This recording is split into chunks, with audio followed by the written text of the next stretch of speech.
Moi, l'Airbnb n'a jamais été très intéressant, sauf si tu es en société et que tu en fais ton métier. Ok. Parce que c'est des revenus professionnels qui viennent s'additionner à ta base imposable. Le seul intérêt du Airbnb, et malheureusement, il y a toujours des gens qui viennent profiter de ce système. Si les gens avaient respecté ce Airbnb-là, on n'aurait jamais été taxé, on n'aurait jamais été imposé. Mais le problème, c'est qu'encore une fois, il y a des gens qui ont acheté des immeubles complets, ont transformé ça en Airbnb complet, ils faussent les prix des loyers, ils diminuent la possibilité de logement locatif, ça augmente les prix pour des gens qui habitent sur place. C'est pour ça qu'il y a plein de villes qui interdisent aujourd'hui l'Airbnb.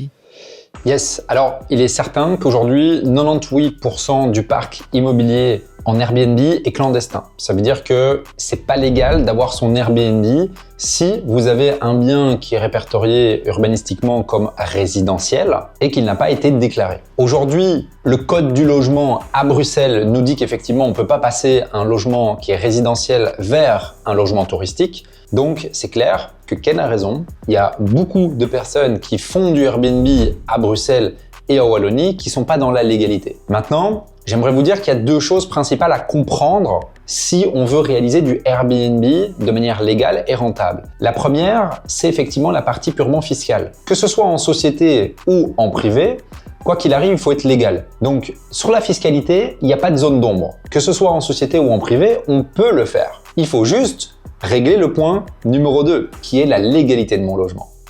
Et aujourd'hui, à Bruxelles, c'est un vrai parcours du combattant pour avoir un Airbnb qui est reconnu. D'après mes expériences et le travail que j'ai effectué pour nos membres, il va être possible de réaliser des Airbnb légaux en passant d'une surface commerciale ou bureau vers un logement touristique.